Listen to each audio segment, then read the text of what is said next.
And this is the Radio 2 News with Leo Enright. On the programme just ended, and in many countries of the world, friends and music colleagues of Phil Lynott have been paying tribute to the Irish rock star who died this afternoon in an English hospital. He was just 36. Russ Shields, who played with him in Skid Row, says nothing is ever going to be the same again. He says it's one of the saddest things ever to happen in Irish rock.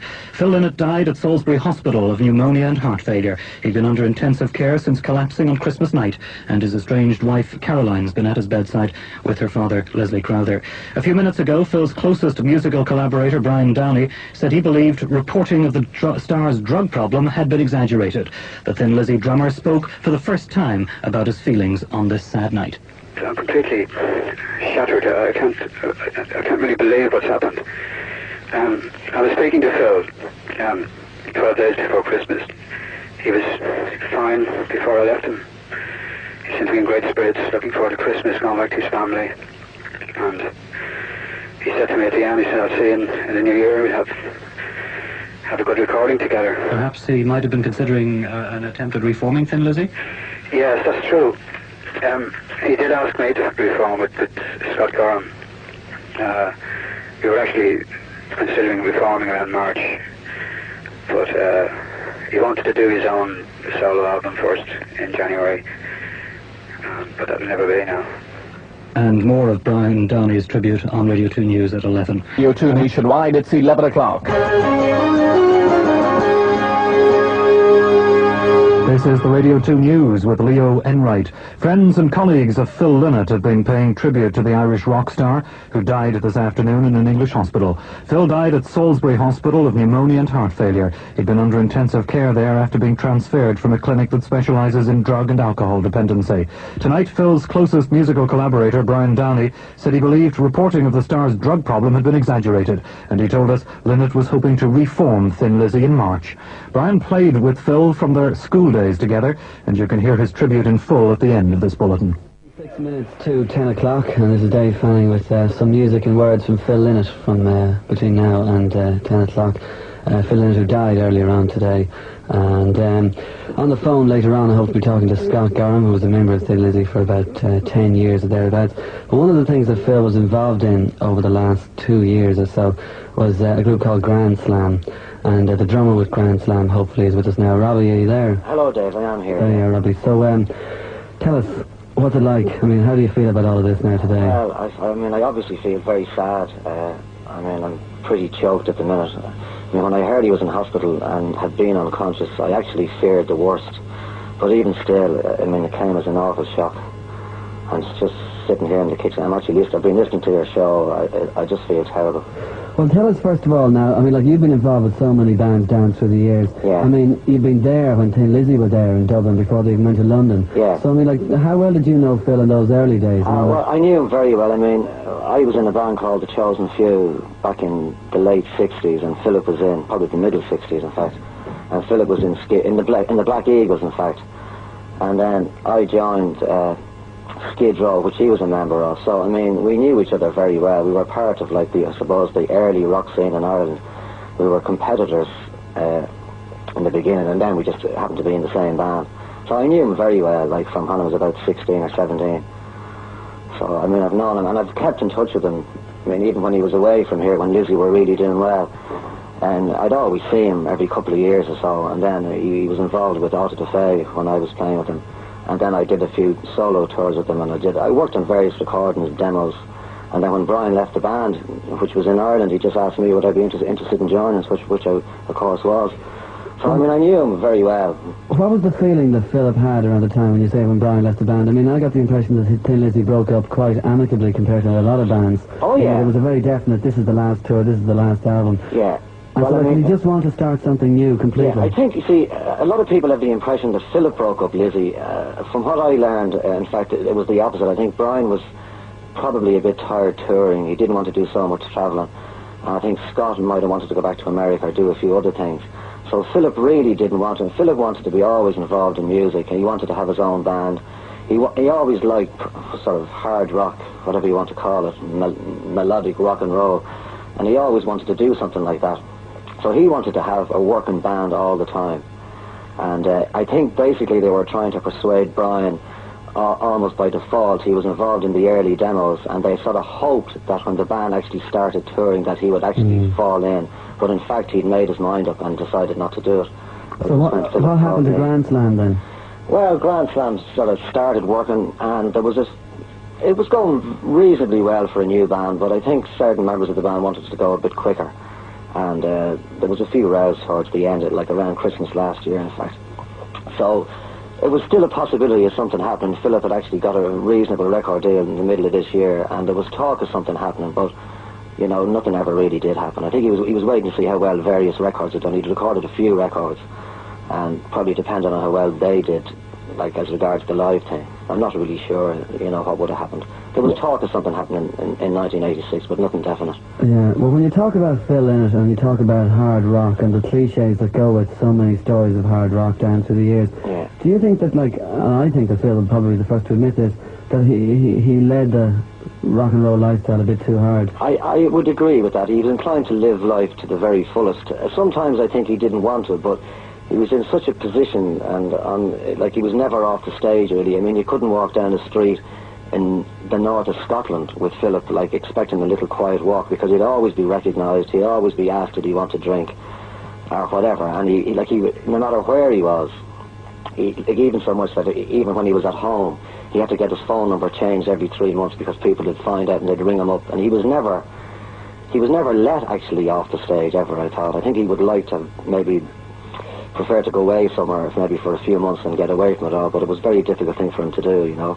And he also, like, he liked to be near his kids and his family, and he didn't really like going away for that reason. Like, when he was off the road, he liked to be in touch with his kids, and, you know, like any normal father, he wanted to be close to his family. Well, if he made no sort of pretense or anything about that sort of hard lifestyle, he obviously, I mean, never made any pretense either about the family life as well. No, I mean, he was always talking about the kids, he had songs and everything else. Oh, yeah, I mean, it was a bit of he was sort of, I suppose, like, he might be like a Gemini person. There was a bit of everything in him. He was like the Irish romantic writer who had the wild days, and at the same time, he'd still love to be home in the bosom of his family, you know. So, I mean, I just find it hard to talk about it all at the minute, you know. He was the hard rocker, and he was also the family man, so.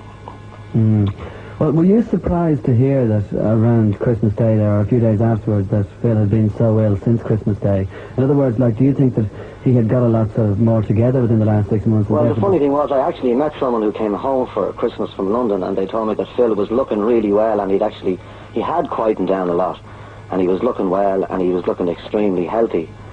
So, and it seemed like he'd released the record in the later part of this year, and he seemed to be just getting ready for 1986, so I was very shocked, yeah. Well, what do you think, like, was his plan? Because, I mean, Grand Slam had gone, as you say, like, in some sort of vague arguments by last Christmas. Also, the fact that before that, when Grand Slam was about to start, he gave me 2 songs on a demo tape. One of them was 19, which was the single he released recently with Paul Hardcastle as producer. So do you think it would have been, like, that he was really just trying to get it together as Phil Lynott solo artist? Well, I think, he always did. He always did a lot of writing by himself. He had a studio in his house in Richmond, and he always sort of prepared a lot of material, and then depending on the suitability of the material, it'd either be sort of put aside for a solo thing or the possibility of a band in the future. Now, I'd actually heard too that he had just got a fairly good record deal in the States, so, and he was very keen to break the States. I mean, Grand Slam was formed really with the idea of going to the States. Yeah. And I think that was always at the back of his mind. I know he did a video for 19, which incidentally was a Grand Slam song too. And I just heard, now how true it was I'm not actually sure, but I had heard that he had got some sort of a deal organised in the States and that he was going to go back out there in 86. Yeah, of course, Huey Lewis, who's got very big the last few years, he's had a few songs on albums and singles. Yeah, in fact, Huey Lewis has actually written a song with Philip, and they'd actually recorded it. It was based on one of the Grand Slam songs, and I think Huey put new lyrics to it. Now, I haven't heard that, but I know that, again, I haven't really been in touch with Philip since the summer, but there was supposed to be some collaboration with Huey Lewis. Some of it had already been done, and I think there was more to come. Yeah. Okay, well, listen, Robbie Brennan, thanks very much for talking to us. Not at all. Well, it's very sad day. If I could say over the air too, I don't know do. whether any of his family are listening, but again, just my sympathy to any of the family who may be listening. And of course, and everybody here as well. Thanks very much, Robbie. And there it is, Thin Lizzy, of course, music from them. This is Phil talking about Midge Ure, who was once a member of Lizzy. On the Black Rose album, we did Get Out of Here. And on the solo album, we wanted to do something which lent more to what Midge is doing. I mean, Midge is making a lot of jokes, but I mean, he's a really good producer. He's done the Visage things, he's done a few things with Snips.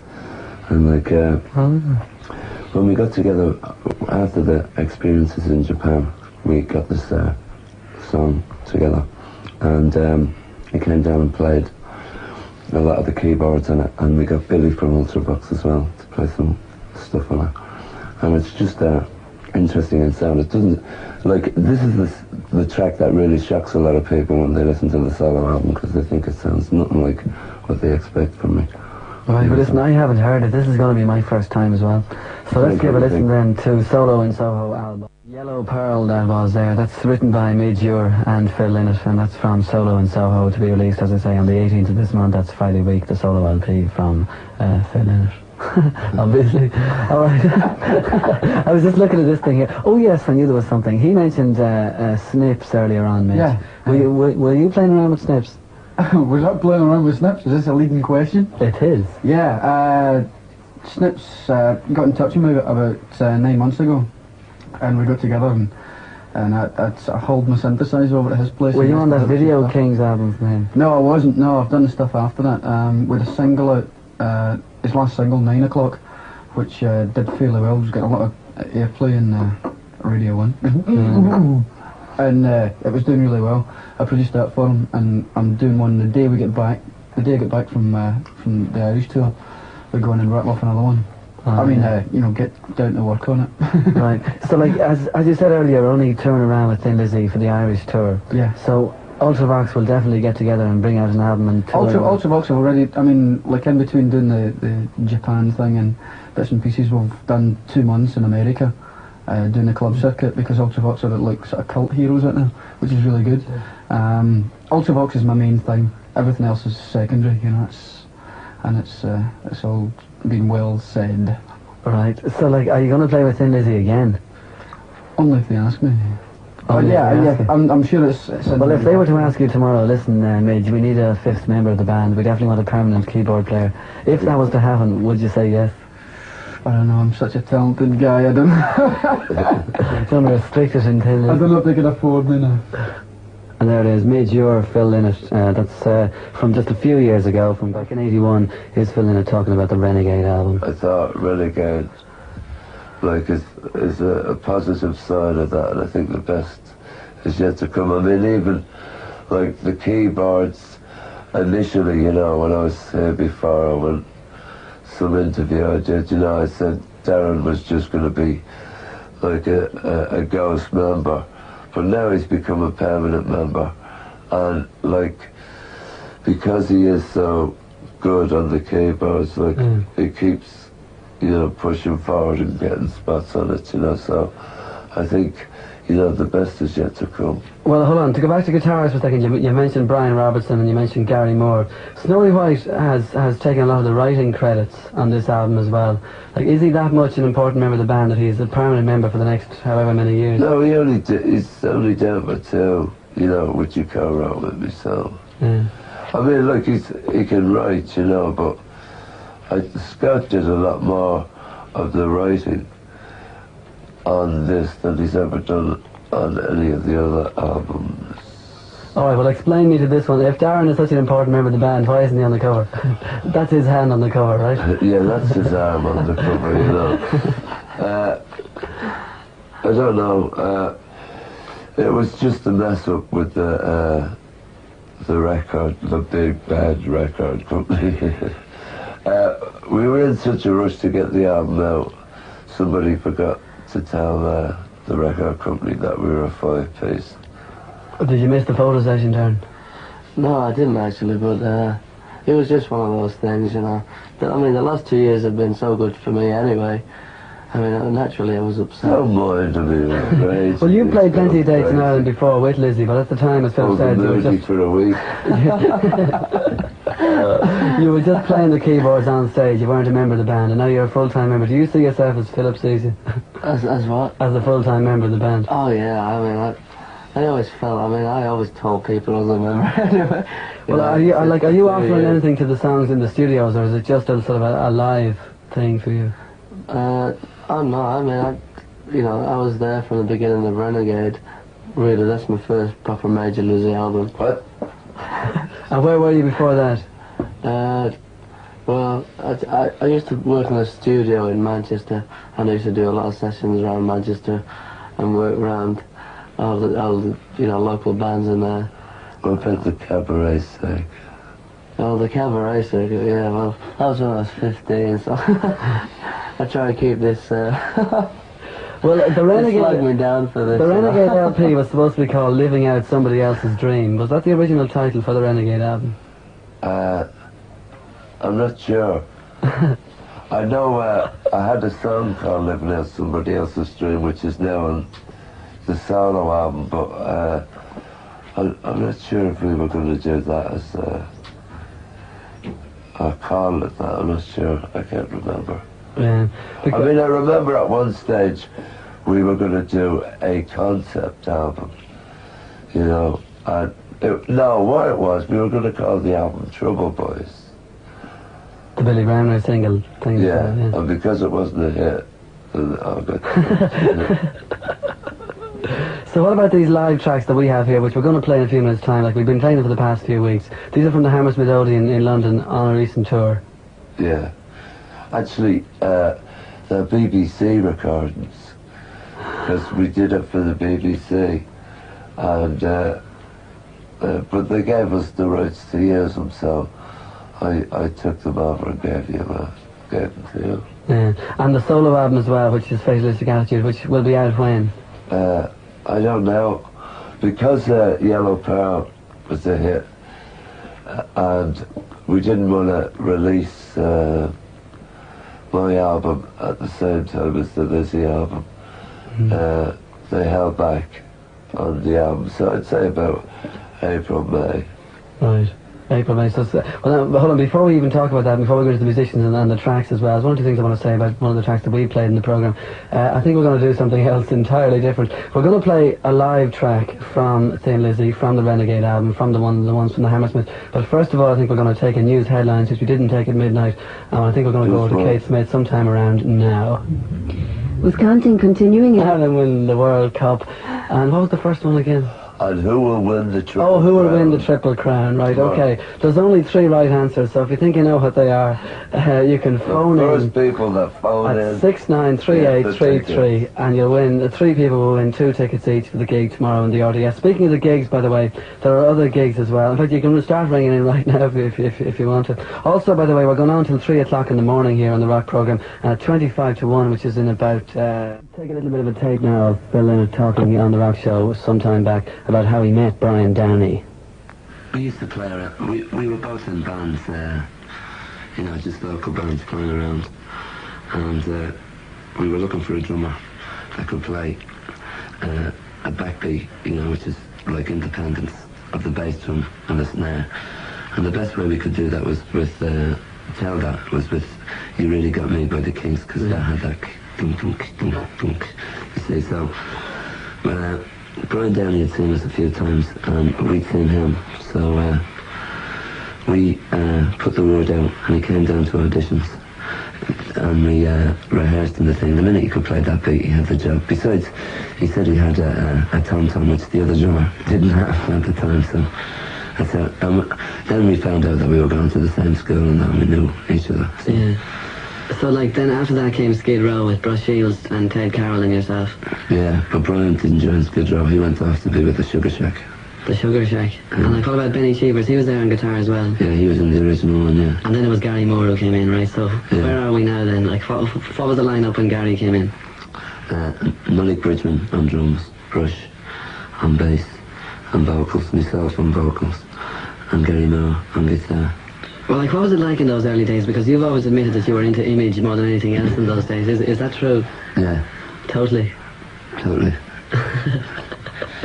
And like, what about then the band Orphanage after that? Did the band Orphanage come after that business of like with all those people first? Like you had Gary and you had Brian, and then a band called Orphanage. Yeah. Pat Quigley and Joe Staunton. Yeah, that's it. And Brian Downey. Yeah, and Terry Woods. And Terry Woods as well. Did Terry Woods actually play in a band? Yeah, we with you, did or one just- gig in John God's, and he got up and he plays Cook All Him with the Railroad Man. And another one I forget now. But we had a few of them. And the object was that people could come and have a blow with us and didn't have to be in the band and stuff. Because at that time a lot of the folk artists were getting interested by the electronics, you know. So, you know, at the time we thought like we were the band that could help them out in that respect. But it didn't work out that way, you know. Well, like around this time then Eric Bell came along as well, and like you were very impressed with the way he had played. He had come down from the north. Yeah, he was with the Dream Show band at the time. Yeah, that's right. And like he was a better guitarist than what you had in the band at the time. So you decided to just bring in Eric and form a No, it's just basically I wanted to play bass myself, you know. And Eric was prepared to form a band where I could play the bass, you know. So I hopped out on one and then to the other. Yeah. You know. And why did Eric leave the band? The Dreams? Yeah, no. Thin Lizzy? Yeah. I just got tired of the pressure, the touring and that, you know. And after the success of Whiskey and the Jar, there was an awful lot of pressure on the band to keep, you know, people wanted us to record It's a Long, Long Way to Tipperary rocked up, or Danny Boy rocked up, which we did with Black Rock. But, you know, people wanted us to do that, and everybody was coming up and telling us what we should be doing. And it wasn't going too well, and the pressure, like we were flying out to France to mime to records, and Eric just wanted to play the guitar, really, and couldn't understand why, like, you had to do these sort of things, you know. So in the end it just got to him, and his amp started feeding back on New Year's Eve, so he kicked over his amp and walked out the stage. The audience loved it, they thought it was part of the act. Right, because like a lot of the like contemporary Dublin bands that I have in the programme, like they always say, well listen, we have to go to London, sooner or later we're going to have to go. And an awful lot of them have stayed around for 2 or 3 years here. Whereas when Thin Lizzy formed in 1970, Ted Carroll brought you over to Britain in 71. Now like, by the time in other words that you were like young enough still as a band, you were suddenly in London. So like, were those pressures, did they affect yourself and Brian as much as they might have affected Eric? Yeah, in a way, you know. But I mean, it didn't get to us. Our arms didn't feed back on that night. Because it did take a long time to get that hit single, Whiskey in the Jar. Yeah. And then after that, things didn't work out the way they should have at all, because you didn't get work out on the farm at all. On the farm at all, no. Because like you didn't get a hit with Randolph's Tango or anything like that. Yeah, and we weren't too bothered though. Because at the time, there was this big thing about you're an LP band or you're a pop band, you know. And we preferred to have the integrity than have the success. Yeah, because like you were, like even as a teenager, you were the lead singer with Skid Row, and that was in the days of Brush, say. And like after that then, Thin Lizzy were not meant to be as big as Skid Row. Skid Row and the band were going to make it. So did you feel like proud of the fact that you made it before, say, Skid Row did, in terms of like... Well, Skid Row actually did have, that first album sort of charted really high, and they had a great reputation, I mean, in England when we went over. And for a while, like, we lived over for... You know, like, yeah, I used to be in Skid Row and everybody got... Yeah, that's true. Like, after 34 hours, like, nothing much happened with Skid Row. Well, you can make an album in 34 hours, you can imagine what it sounded like. You know, but it was nothing against the band. The band were really going down well live, you know. Yeah. And the breaks just didn't go their way, you know, whereas they went their way. I mean, such a fluke with Whiskey in the Jar, because that was supposed to be a B-side. And then that, because of the success of that, people, like, kept an interest in us, and we were able to get good enough on stage to do a good live act. And then we've always had a good rep for doing a good live show. So even if the records weren't going well, we could tick over the live show. You know, because with a 3-piece band there wasn't that many overheads, so we could keep it going. Well, when Eric left, Gary Moore joined, and like he didn't stay too long. Yeah, well, that was temporary. You know, like, Eric left in the middle of a tour, and we had a tour to finish, so Gary jumped in. And, so he was never meant to be a permanent replacement? No. Like he had visions of playing with John Heisman then, you see, even then. Even then? Yeah. Like, it was years later he went back when Heisman got Coliseum together again? Yeah, well, he was trying then to get together. Him and Heisman were trying then to get a band together. Right, but like, then Gary left the band as well, like, obviously, because like, he wasn't a full-time member, and Ted Carroll left you all as well. So like, what, like... No, Ted stayed around for a while, because what we did was we'd made a few demo tapes, and our contract with Decca Records was up, and they were going to re-sign us, and Vertigo came around and they had the tapes. And Nigel Grange, who eventually started Enzyme Records, he had the tapes and he really liked them. He was working with Vertigo at the time. And we told them that it was the two new guitarists in the band, which it wasn't. It was Gary Moore on the things. But on that, they made us an offer. So once we got the album deal, Ted stuck around till we paid our debts, and then he got out and started his record shop. And by that time, we'd found Scott and Brian Robertson, and we went in and did the first album. All right then, Scott Gorham, guitarist with Thin Lizzy for about 10 years or so. Scott, how would you describe, we have him on the phone right now, Scott, how would you describe Phil Lynott? Well, Phil was a pretty amazing guy, really. He was kind of he had a real complex sort of personality. I mean, you couldn't really get to know the guy in one sitting. You know, you had to really sort of dive in there and get to know him. Like I say, he was a pretty complex guy. I mean, he was the visionary of the band. He was the focal point, and he was the driving force of Thin Lizzy. What else can I say? You know, he was one of my best friends, and he's gone now. Well, Scott, like, I know it's not a difficult time, but if you could just sort of look back, say, about 10 years to the fact that pop music was becoming so sort of overladen with the Rod Stewarts and Elton Johns playing to 200,000 people and nothing else happening. Punk came along and did what it did. Why were Thin Lizzy, with Phil Lynott up in front, the only band to transcend all that, the only band to be accepted between 76 and 79 of, if you like, the old guard? Well, I mean, the people that you're talking about were, I guess a lot of them really enjoyed the idea of setting themselves up on the rock and roll pedestal and enjoyed really being, you know, that much above their audience, where we enjoyed just being who we were and having complete contact with everybody that we played with. I mean, every night that we came off stage, we would have people come backstage so we could talk to them and sign autographs or whatever they wanted. You know, we didn't really want it to be the aloof rock band. I think maybe that brought us a little bit closer to everybody.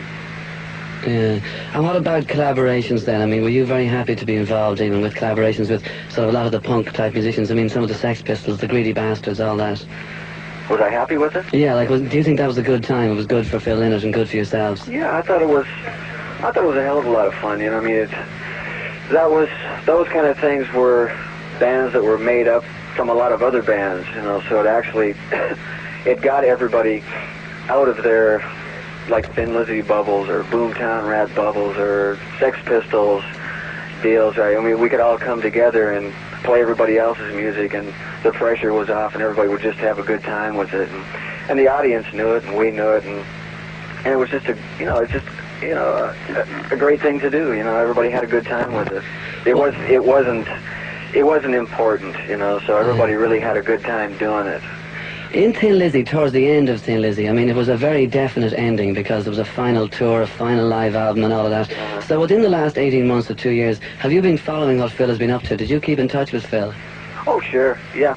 No, I mean, when we broke up, you know, I mean, we were still the best of friends. I mean, it just broke up, I think, a lot of because of us being overworked and just a little bit too tired of playing the same thing over and over again, people wanting to go on to newer things. It wasn't because, you know, we hated each other or anything like that.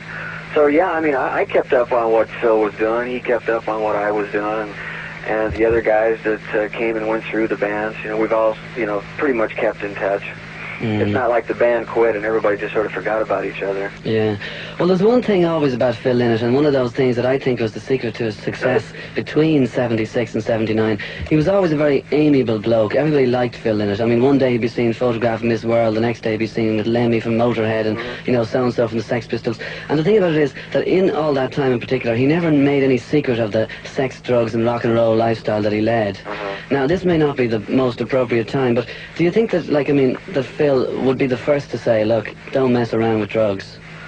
I think Phil would be the first, and he has on other occasions actually said it. In fact, when I last spoke to him, he knew that that kind of lifestyle wasn't going to work anymore. And he had actually knocked that on the head, and had for quite a while. So I mean, that's why he was in such a healthy state when I last saw him. That's why this whole thing has come as such a shock to everybody, because he was in such good spirits, and he was in a good state of health. So nobody can actually figure out what happened. Yeah. Well, listen, Scott, I think I'll let you go, because it's a very sad night indeed, and I think one of the best things we can do is just play the music. Well, I'd just like to say one thing, Dave, that it's not only a tragedy for Irish rock and roll, but for music in general, that a man with the talent and vision that Phil Lynott had can be taken away from us so suddenly. But one thing is for sure, I'll never forget him, and I hope nobody else does. And another thing, he's left a lot of good songs behind him. He was one of my best friends, and this is a very sad day for me.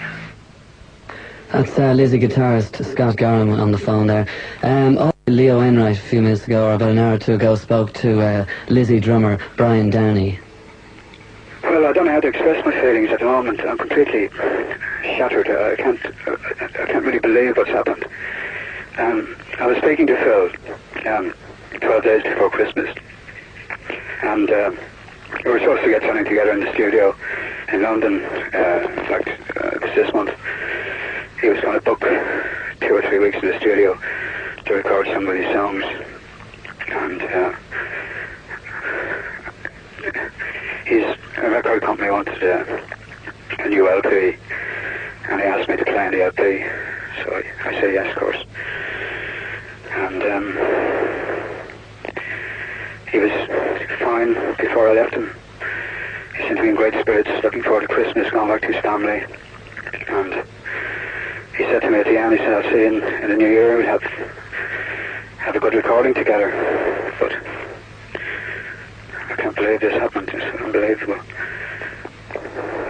Now, there's no doubt about it that people are aware that he had some truck with drugs over time. Is there any feeling on your part that was finally responsible for this? Or? No, when I was speaking to him, he was fine. He had a few drinks. I mean, everybody does around Christmas time, but as far as I could see, he was off drugs. Phil really didn't touch many drugs over the years. It's nothing to do, I don't think, with drugs. You feel all the talk of drugs, a drug problem, where it was an exaggeration? I think maybe it was an exaggeration up to a point. With Thin Lizzy, we never really indulged. We took a few drinks, but as Thin Lizzy broke up, I don't know what happened after that, which was around 2 or 3 years ago. We used to do a lot of tours together, and taking drugs in that situation just does not work. We could never go on stage and play the way we used to play. We used to have a few drinks, okay, fine, but I never seen Phil take many drugs. Now, you must have very, very many memories of Phil Lynott, both in the Thin Lizzy days and going back, way back to the Black Eagles in the mid-60s. So what's your outstanding recollection of the man? Well, I knew Phil since school. He always had a great talent for writing music and words. He was one of the best lyricists I've ever heard. Even around the 65, 66, he was writing songs like Aging, which was dedicated to his grandmother. And in fact, that's on the very first Thin Lizzy album. He had a stack of songs around then. And a lot of them, in fact, later, we recorded a couple on some later Thin Lizzy albums. Some were on Fighting, which was, I think, was the third or fourth Lizzy album. And,